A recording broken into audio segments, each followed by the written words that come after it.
Jaran! Ayan, so tanghon soup na request ng bunso ko. Ready na. Higop na tayo ng sabaw.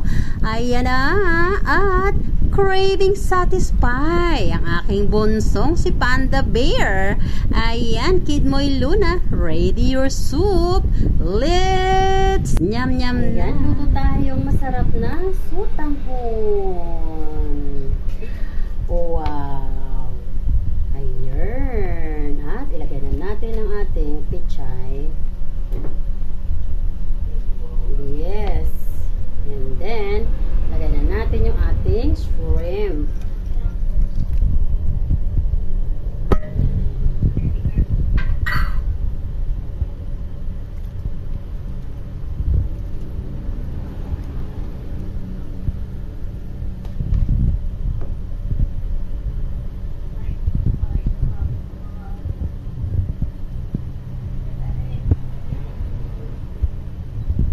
Sarap. Wow. Charan.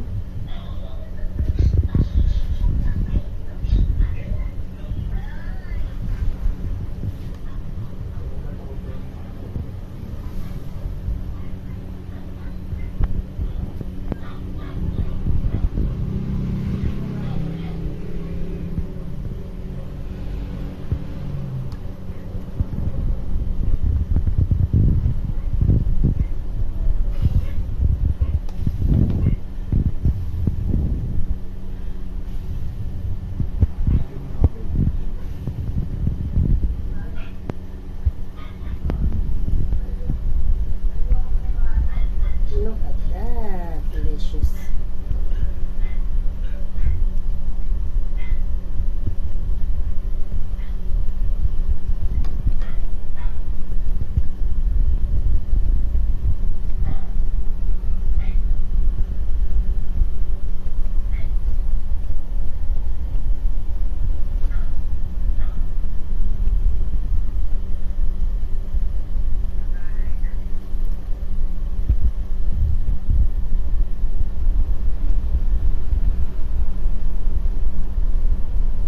Dito naman nga ay nahinog na yung aking mga senyorita.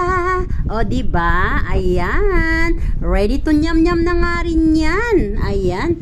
At ang bilis nga nilang mahinog. Tamang-tama. Bagay na bagay ito sa aking vermicelli soup. And yes, naglaga nga rin pala ako ng saging na saba. Ayan. Hindi ko na lang isasama sa video dahil paubos na. Yes. Pero alam nyo ba? Ay, bagay na bagay silang magkakapartner. Praise the Lord for all these blessings na inilagay nyo sa aming table. And yes, sobrang saya ko dahil itong saging na ito ay dati hilaw na hilaw pa. Pero ngayon, tingnan nyo naman at sabay-sabay nga silang naghinugan. Ayan, mabilis lang ma-overripe ito guys. Ayan, so bago pa lang nahinog no? Just this morning, nahinog na sila. Pero just whole day, halos hinog na. Pero may kunti-kunti pa rin na green. Ayan, so dapat bilisan kong kumain para hindi sila ma-overripe. Yes, ayan guys, ang sarap nito, promise. Sana neighbor ko lang kayo para bibigyan ko kayo, no?